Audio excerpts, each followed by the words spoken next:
दोस्तों नमस्कार। आज हम हिमाचल प्रदेश के एक गांव के टूर पर हैं। ये आप देख रहे हैं, कोई भी एक सिंगल व्यक्ति इस गांव में नहीं दिख रहा है। ऑलमोस्ट ये हालत सभी गांवों की हो चुकी है।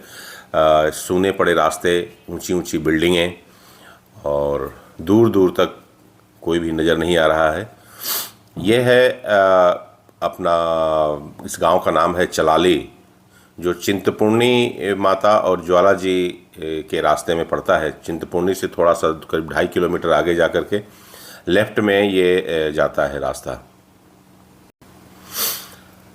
आप देख रहे हैं पूरा गांव खाली हो जाने की वजह से लकड़ियां भी बड़ी बेतरतीब तरीके से यहाँ काटी जा रही हैं और लकड़ियों का ढेर हमें दिखा ये सड़क के किनारे। हम गांव के बीच से गुजर रहे हैं। देखिए ये सब कुछ वैसे सूना पड़ा हुआ है। हम लुधियाना से 3 लोग यहाँ आए हैं। मैं हूँ, सर्वेश जी हैं और इसी गांव के हैं मनोज जी, जो लुधियाना में ही रहते हैं। इनका यहाँ पर घर है और अब वो सारा कुछ आप पीछे देख रहे हैं, ये खंडहर सा हो गया है क्योंकि सारे लोग जा कर के शहर में सेटल हो गए हैं। बाप दादों के लगाए हुए वृक्ष जिनके ऊपर फल हर साल लगते हैं, ज़मीन पर गिरते हैं, सूख जाते हैं, सड़ जाते हैं, अब इनको कोई खाने वाला नहीं है। मनोज जी बता रहे थे कि कभी एक टाइम था जब किसी के पेड़ पर से 2 अगर ले लीजिए तो आपस में इस बात को लेकर के तकरार हो जाती थी कि आपने हमारे पेड़ पर से कैसे तोड़ा। आज बिल्कुल उलट सिचुएशन है। सारे आम सड़ रहे हैं, सारे फल सड़ रहे हैं, लेकिन इनको कोई देखने वाला नहीं है, कोई इसको खाने वाला नहीं है, कोई इनका देखभाल करने वाला नहीं। आप देख रहे हैं ओपन वीडियो ये मैं बना रहा हूं और कहीं इस गांव का एक व्यक्ति भी दूर दूर तक नज़र नहीं आ रहा है। कोई है ही नहीं गांव में। ज़्यादातर लोग बाहर जा कर के मकान बना लिए हैं, वहीं सेटल हो गए हैं। ये हिमाचल प्रदेश का बहुत ही खूबसूरत गांव है। चारों तरफ पहाड़ियों से घिरा हुआ है, खूबसूरत पहाड़ियाँ हैं।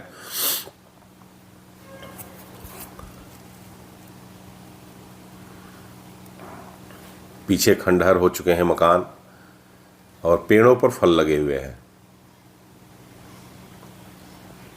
कुछ ज़मीन पर गिरे हुए हैं फल आप देख रहे हैं और कुछ तोड़ने की कोशिश भी हम कर रहे हैं, लेकिन ज़मीन पर ही इतने फल गिरे हुए हैं कि उसका कोई मतलब नहीं रह जाता। आप ये गांव की बेबसी कह लीजिए। ये सूने रास्ते जो हैं, सब कुछ है यहाँ पर। बिजली है, पानी की व्यवस्था है।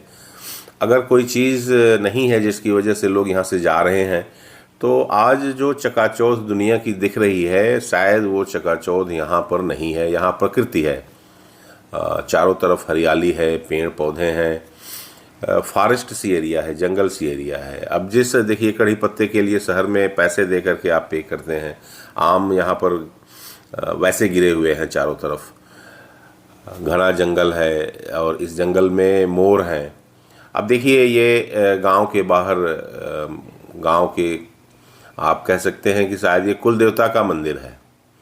आज भी ये मंदिर गांव के तरफ मुँह करके बनाया गया है और घोड़े पर सवार ये प्रतिबिंब है, ये मूर्ति है, ये देवता की मूर्ति है। शायद ये गांव की रक्षा करने के लिए ये इस तरह के मंदिर होते हैं गांव में। लेकिन ये आज ये मूर्ति अपनों का इंतज़ार कर रही है कि कब वो हमारे अपने आएंगे। तब तक आप समझ सकते हैं भावनाओं को कि यहाँ की क्या दशा है। और ये सिचुएशन लगभग हर गांव की हो चुकी है। भारत के ज़्यादातर गांव अब इसी हालात के शिकार हो चुके हैं। कोई गांव में रहने वाला नहीं रह गया है। आंगन खेत सब कुछ सूना हो चुका है। शायद कल को लौट के लोग आएँ और इस प्रकृति का और इस मनोरम दृश्य का लुत्फ़ उठाएं और अपनी ज़मीन जहां वो पैदा हुए थे वहां वो रह सकें। धन्यवाद। जय हिंद, जय भारत।